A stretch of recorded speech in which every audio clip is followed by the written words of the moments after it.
All right, we are live again here in the American Contractor Network community.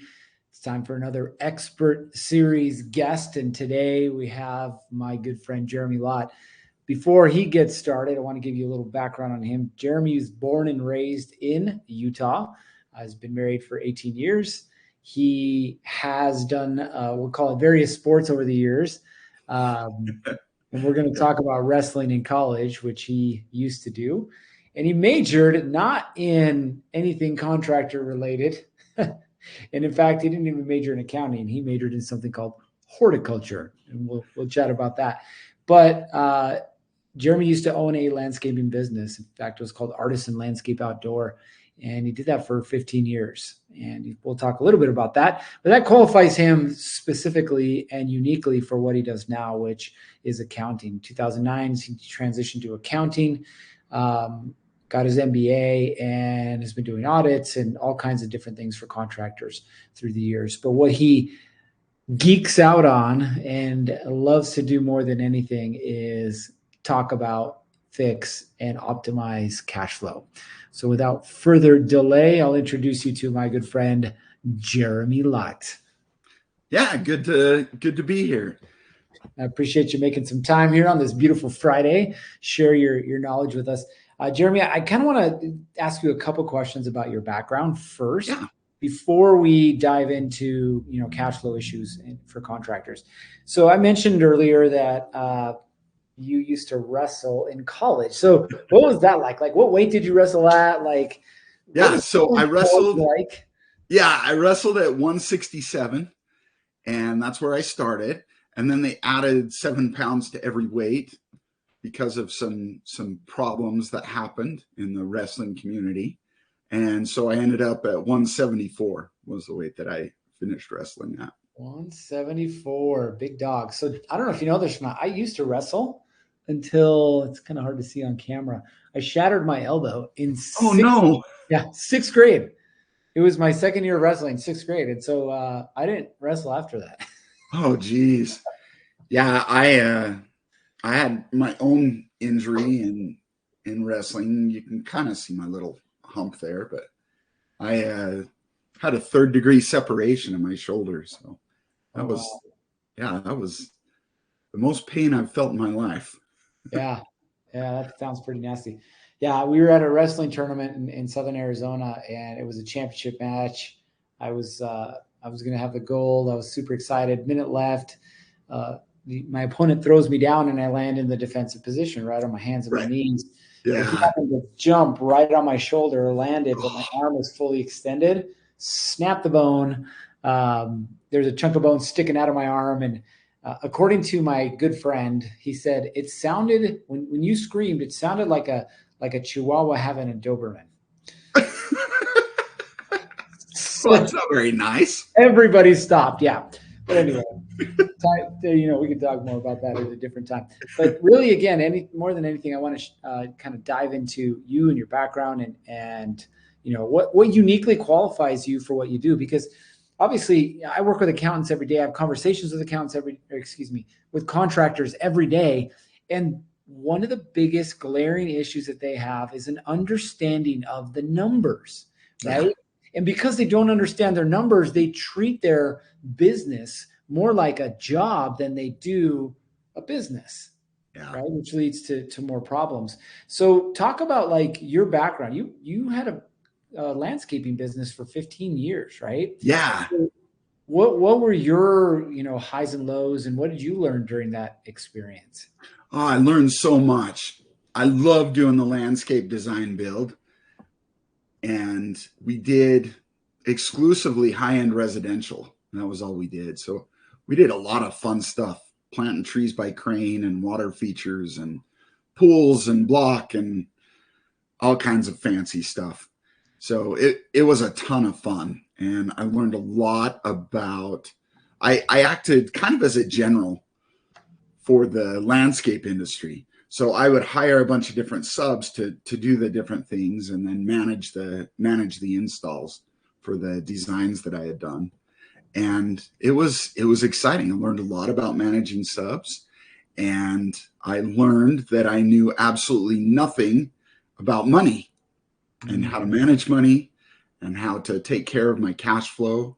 And so I like you said, I made a pivot, went to the accounting world, did 4 more years of school, taking all the upper level accounting courses and an MBA program.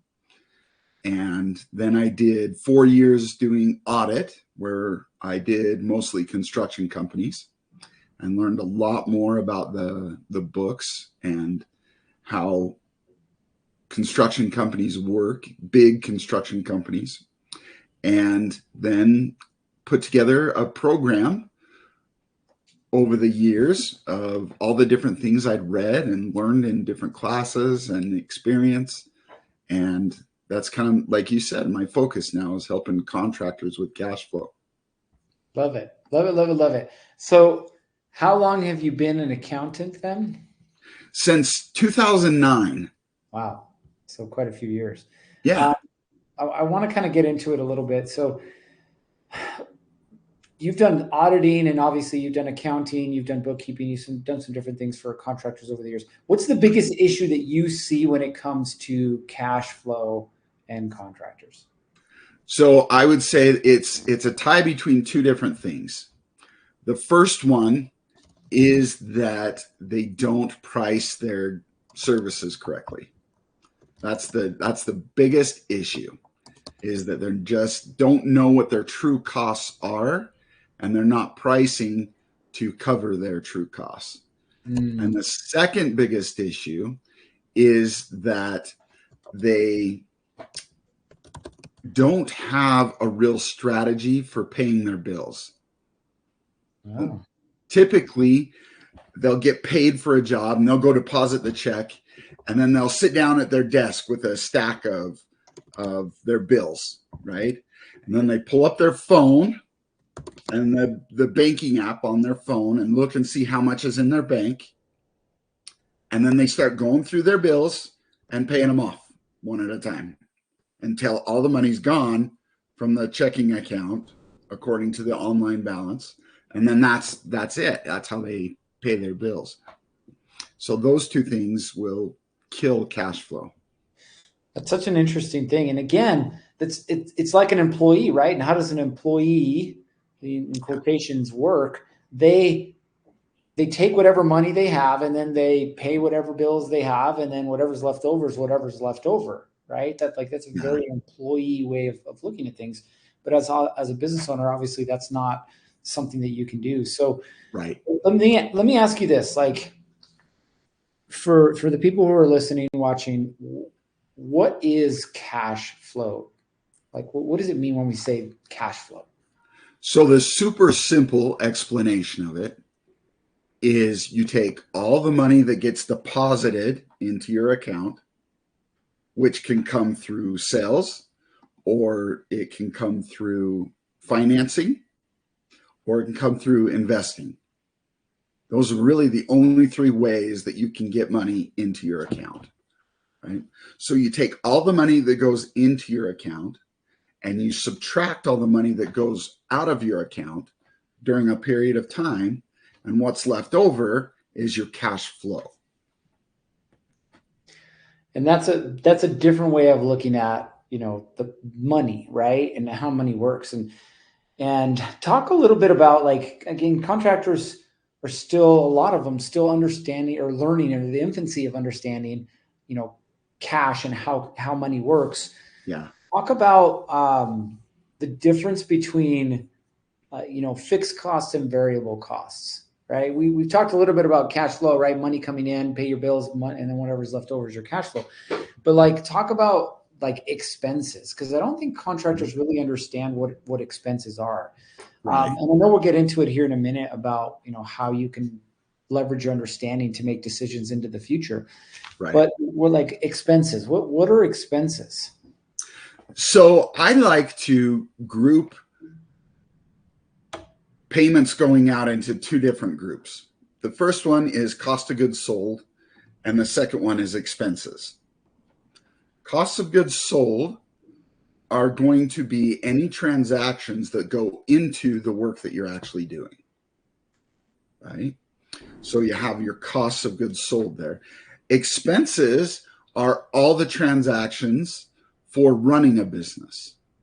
So for a contractor, it's the office space, the office staff, it's the utilities, it's the advertising and marketing, it's all of those things that make up that pile of expenses.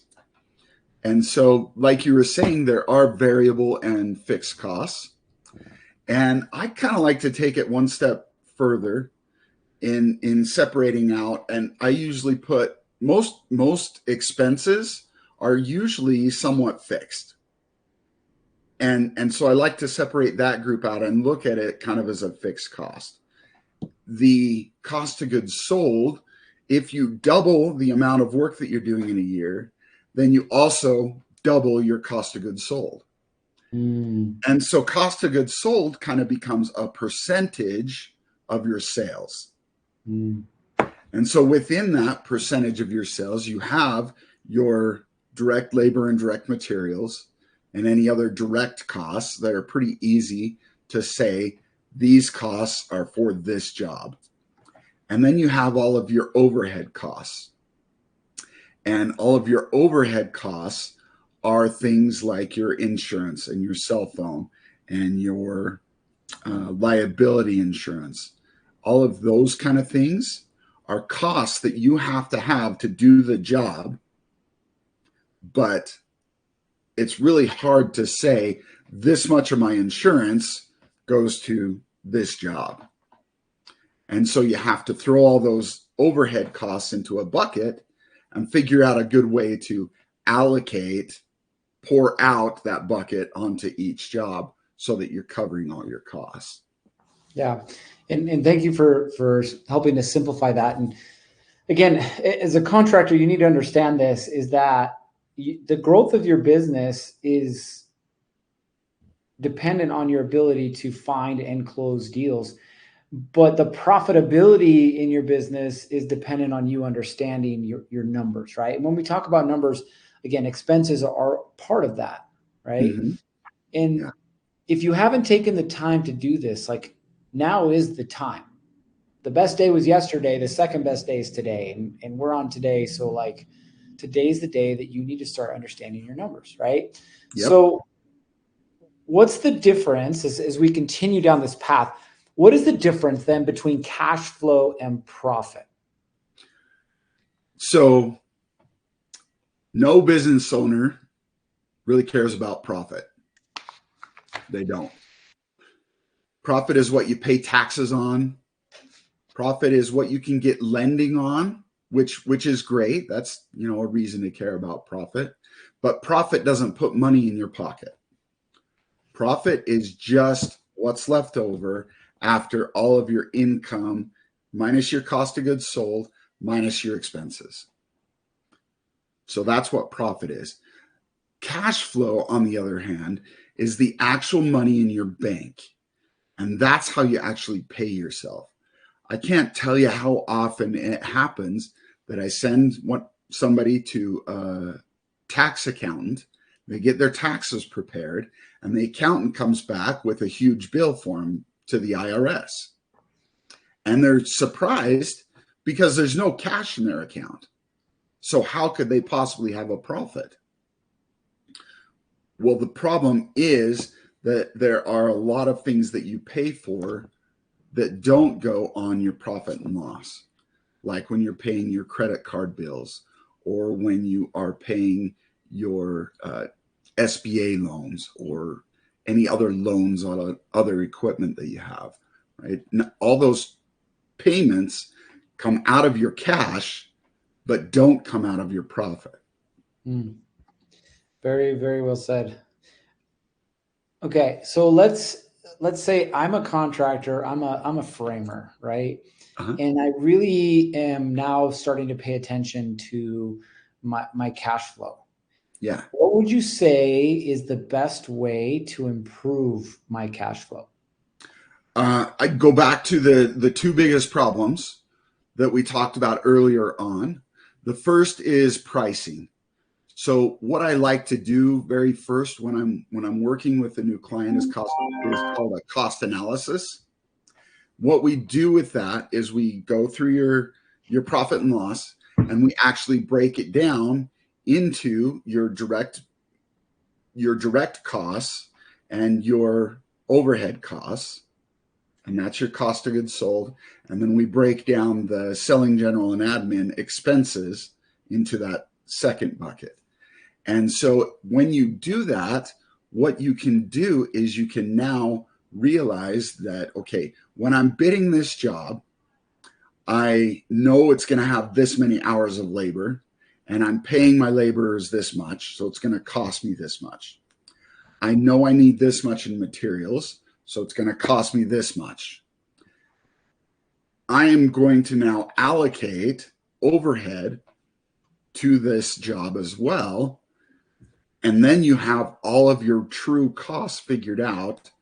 Then you add a markup on the bottom to all of your costs. That is huge. That way you can have a profit for sure. You can go to bed comfortable knowing that the bid that you gave is going to provide this much profit. Yeah, dead on. And that is so true, because most contractors, well, there's two camps of contractors. There's the camp that like they just bid based on what they think the job should cost, and then they hope and pray that they make a profit. Then there's the ones who build in a profit margin to their bids. Yeah. But both of those are ignoring what you just said, and that is there's going to be expenses that you're going to incur regularly, right? Your fixed costs, and then there's going to be the variable costs, or your cost of goods sold, like right. How big's the job? How many materials you need to buy? What about your laborers, so on and so forth. So I think that's huge what you just said, is that understanding of like, you have to work your numbers backwards, right? You're going to have expenses every month. What are those expenses, right? And if you break those down by job or by day, or, some of those different options that they have, you should know what you need to bid to cover not just the materials for the job, but all of your costs plus your profit margin. And then you're guaranteeing that you're going to make money. Exactly. And it's really simple math is all it is. Well, I'm not going to go that far because you're the math guy and I'm not. But what I will say is, once you figure it out, it becomes a whole lot easier to make sure you're bidding jobs profitably. Yeah, exactly. Shameless plug for Jeremy. Okay, here's another question for you. Okay. How can a business be profitable but still facing cash flow problems? So one of the biggest ways that a company can have cash flow problems, if they're profitable, is because they have a lot of debt that they have to pay. Those debt payments don't come out of profit, but they do come out of your cash flow. So that's the biggest category.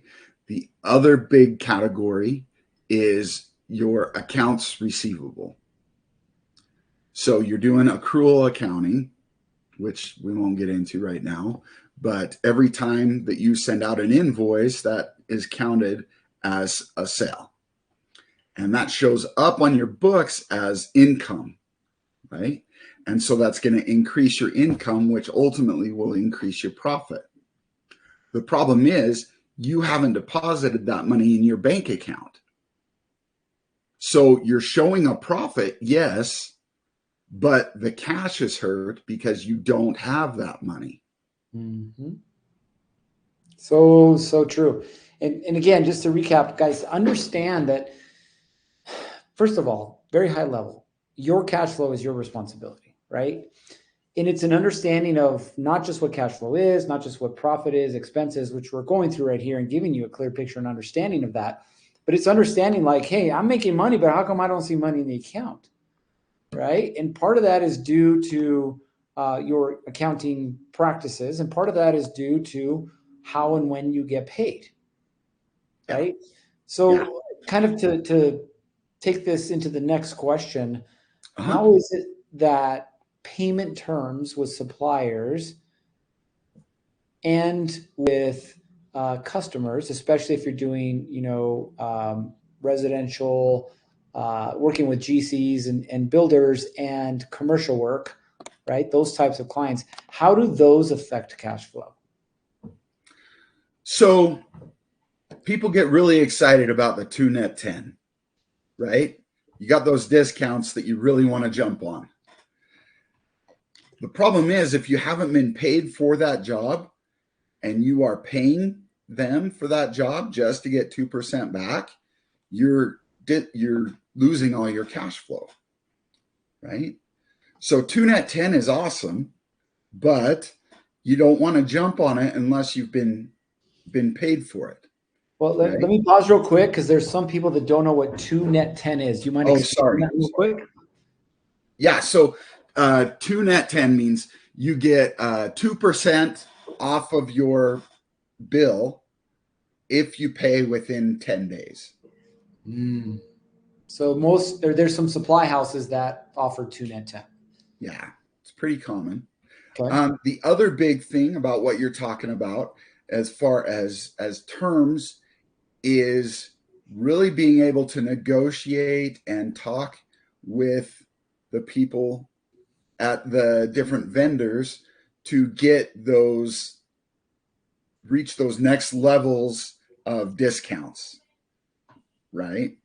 So that can really help to increase your cash flow as well, because if you get to the next level discount, or if you have some cash that you can use to buy inventory, you can get discounts on those products. Perfect. Now, I want to kind of talk about this a little bit more in detail. Talk to the contractor that not only deals with supply houses, but is also dealing with, big builders, remodelers, big GC companies. First, with the supply houses, and obviously I know the answer to this, but I want you to kind of share your perspective on it. Terms are terms negotiable? Terms are always negotiable. Always negotiable. And so if you're a contractor dealing with a supply house and the terms are not in your favor, what can you do? Go in and talk to them. Yeah, see if you can get better terms. Yeah. Especially with your clients that will take longer to pay, the commercial clients and working with the generals and those kind of things. Yeah. Another big thing that vendors really like is the state construction registry. And the state construction registry is how you maintain your mechanics lien rights in Utah. Every job has to be posted on the state construction registry. And so if you post your job on the state construction registry, then you at some point can threaten a lien to the client if they don't pay in a timely fashion. So if you set it up and then you go to your vendor and say, hey, here's the number for the pre-lien that I've filed, they can add on their name onto it. And now their interest is protected as well to make sure that they get paid in a timely fashion. Yeah. And I will put the asterisk on this. You need to understand and take advantage of the lien rights in your state, right? And understand what that game is like, because there are states like Utah where if you don't file what's called a pre-lien, then the likelihood of you being able to recoup any money from a project becomes slim to none. So just understand that. Separate conversation, but since you mentioned it, I wanted to make sure. Yeah. Okay, so we're talking about how to take control of of your cash, right? And one of those things is going to your supply houses and negotiating terms, which Jeremy mentioned, if you didn't catch it. The greater the volume of work that you do or business that you do with a supply house, the more favorable the terms can become.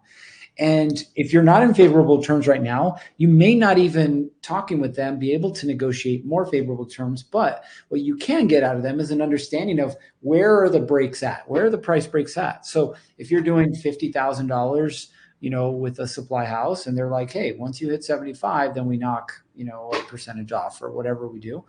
But again, have an understanding of that. Not only that, there's not just one supply house. Even if you live in rural Pennsylvania, there's not just one supply house. I do work with somebody in rural Pennsylvania, so I bring that up. But there's not just one supply house. So who else could you possibly buy materials from? Can you pit one against the other? Hey, I talked to Joe over here, and he said he could do this. What can you do that's better? If you can, I'll go with you, right? Pit them against each other. See what you can negotiate that way. Painters, especially roofers, framers, we can go on down the line, flooring companies, find the best rates for you and your business. Again, it's your responsibility. They're not automatically going to give it to you. The other thing, and when it comes to working with big GCs, remodelers, big builders, you have to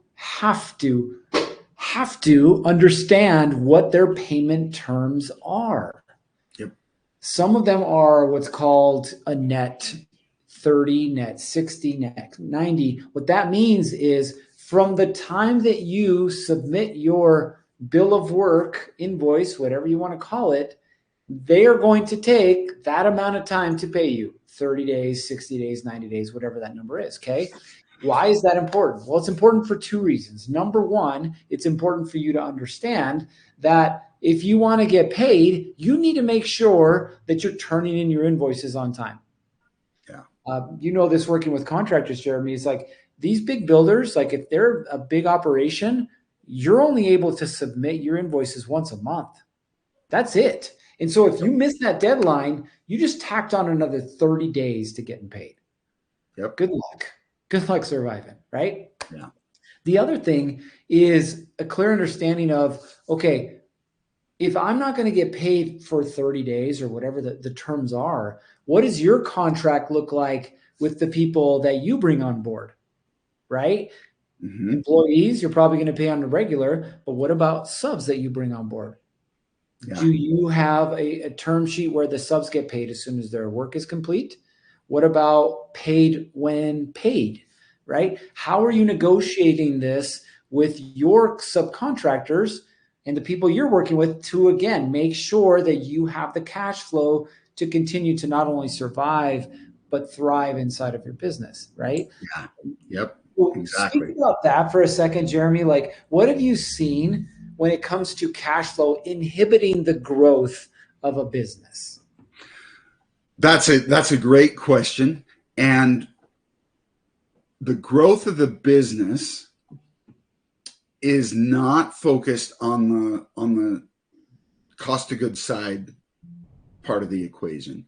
A growth of a business is usually kills businesses because they have to grow that selling, general, and admin portion of their business.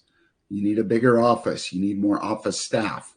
You need fancier invoicing or more powerful software. Those kind of things are the things that you need to purchase when you're growing a company. And so when you are trying to grow a company, you need to make sure to know how much revenue has to come in order to be able to support that hill of expenses.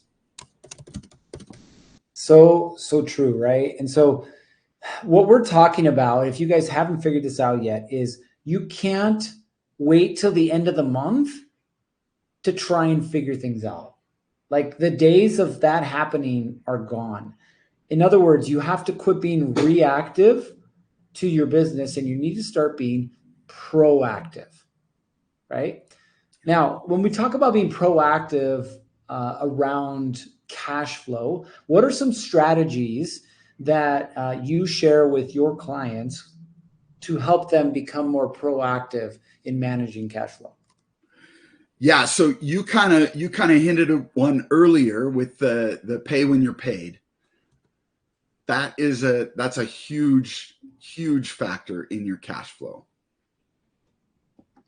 I would also add on to that you have the same problem if you're trying to run a cash only business. Cash only businesses are really popular and lots of people talk about it, and it's all the rage. But what construction companies don't understand is that every client that you bring on, you're giving them a loan. So if somebody was to come up to me today and say, hey, Jeremy, I need a $20,000 loan. Give me a loan. How would I be able to give that person money? Well, there's three different ways. Either I have a lot of cash in the bank, I have financing, so I could take the money out and give it to them, or I have an investor that gives me the money that I can then lend out, right? So those are the three ways that you can give money to your person that you're lending money to. Well, with a construction company, it's the exact same when you take on a client. If I take on a $20,000 job, I am basically giving that person a $20,000 loan, saying, I'm going to float all of these costs and the management of your job until you pay me in the end, right? So if it is just like a loan, we go back to those three ways that you can actually lend money to your clients. You either have to have a large amount of cash set up in the bank, or you can get funding like a line of credit, or you have an investor that covers your cash flow, right? So that's why I recommend against a cash flow or a cash only company, and say, look, if you want to be cash only, that's wonderful. Build up a cash reserve. Just build that up over the years, and then at some point you can switch to cash only. If I have $20,000 in cash reserves, then I can take on a $20,000 job and pay cash only, but not until then. Mm-hmm. Up until that point, I need some kind of financing or investor to cover my cash flow until I get paid. Yeah, great explanation. Let me ask you, can you define factoring and how and when factoring would be applicable for a contractor? Yeah, so factoring is selling your accounts receivable to somebody else. So the way that it works is I go to a factoring company and I take my contracts that I have with my clients, and I give them the contracts and I say, hey, I've got these contracts here and they're going to pay me this much money. I want you to give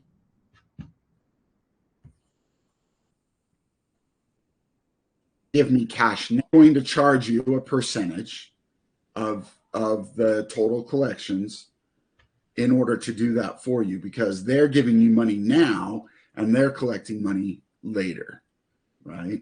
So they're going to charge you a percentage. So you won't collect as much as you've invoiced, but you can get cash now. Yeah. And the reason we're talking about this is so you guys can understand that you have options available to you, right?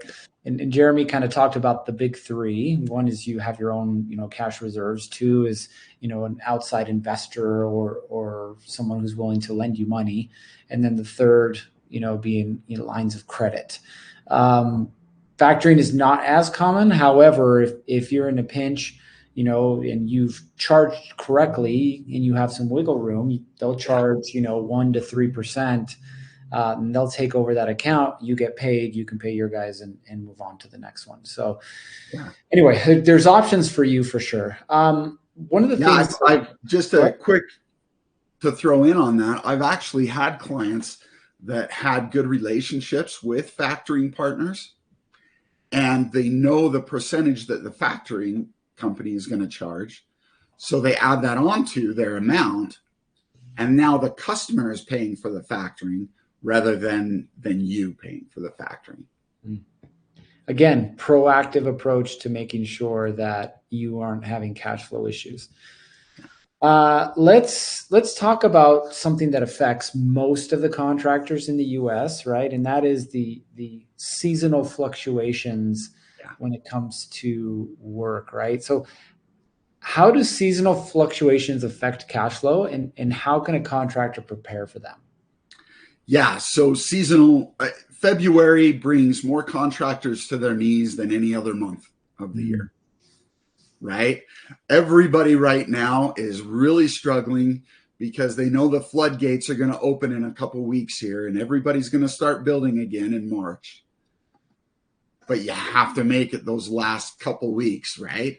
So everybody right now is stressing out because they're at the very end of their money. Just met with a client yesterday in that exact same situation. So the way to prevent that seasonality is by, first of all, knowing what your break even is. If you know what your break even is for the year, then you know how much money you need to accumulate to make it through those winter months, and you know how much you need in sales in order to reach that goal. So you really need to plan ahead and budget, put a budget together, and then really know what your break even is and where you need to be with your sales on that year to be able to cover all of your costs for that full year. Again, be proactive in your approach. And by the way, just so you know this, as a contractor, there's nothing that says that you need to work every single week of the year. Right. I know contractors. I know a couple of roofing contractors. I know an asphalt company that they take the last 2 weeks of the year off and the first 2 weeks of the new year off. They don't work because work is super slow for them during that time. And so what they do, knowing that, is exactly what you just said. Okay, what are our expenses going to be for the year? And how much do we need to do in sales in, instead of 12 months, now 11 months, to be able to reach that number and take the time off, right? Exactly. And so what it does is it shifts the approach to running your business, right? And more than anything, what I want you guys to see is that the more proactive you are with your business, with your marketing, with your sales approach, the way you run your jobs, the way you run your books, the more proactive you are in your approach, the higher the likelihood that you will succeed. And I've talked about this before. There's only 4% of contractors that ever reach 7 figures. 4%. 80% of contractors are out of business in the first 5 years. And that's because they don't learn how to run a business. It's not that they don't know how to roof. They don't know how to do electrical, run plumbing. They don't know how to landscape. They're good at the craft, at the trade, and they suck at running a business. Now, Jeremy and I are not here today to kick you in the balls and say you suck at running a business. But we are here to shine a light on the fact that you're probably not running it like you should be running it. But instead of making you feel bad, what we want to do is spur you to take action. Spur you in the direction that you want to go. And the easiest way to do that is to rip the Band-Aid off. So we're here in 2024, beginnings of 2024, Jeremy. I'm a contractor. I either have no clue about my books or I have not been running them the way that I should. What is your recommendation? Hire it out. Why? Bring on a sub. The reason why is because, first of all, you are going to spend twice as much time doing it as an expert in the industry would. The second reason, and the more important reason, is that you are worth, you don't ever want to break your worth down into a dollar per hour worth, but how much money are you losing by spending time on doing your accounting, your legal, those kind of things, as opposed to being out there marketing, being out there selling, being out there working directly with the clients. And those are the ways that you actually make money. So when you do it yourself, you lose money. When you pass it off and focus on the things that make you money, you're going to make more money. That was very well said. And by the way, I am 100% in agreement. Put a dollar amount to what you're worth per hour, because it makes determining what you should and should not be doing real easy, right? Yeah. If you're worth $200 an hour, you should not be doing $20 an hour tasks. Now, you may not be able to afford it yet, but it helps you prioritize things. Now, if anything, and this is from my experience, and I know Jeremy will back me up, if anything, your first hire shouldn't be someone to help you on the jobs, should not be a salesperson, should not be an external marketing company. Your first hire should be someone to help you run your books the right way. Because if you can do that earlier on in business, it makes it so much easier for you to know what needs to happen moving forward. Yeah. And it just becomes a very simple numbers game. I know what my costs are. I know what I need to make. I know what I need to charge per job. And now I'm just looking for those very specific jobs that fit the criteria to make sure that I make money, but that I also keep money. Yeah. So Jeremy, if someone's interested in working with you, how would they go about getting a hold of you? Well, I think probably the best way would be to go through you, right, Garrett? They contact you, and then if you want to, but how else, if say I'm not available and not around, how would they get a hold of you? Okay. So my phone number is 801-440-4540. It's best to call or text me. Very cool. Now, there's probably questions, so I'll ask the questions that they're wondering about right now. Do you only work in the state of Utah? No, I have clients in North Carolina, Alabama, Ohio, Arizona, all over the country. Okay.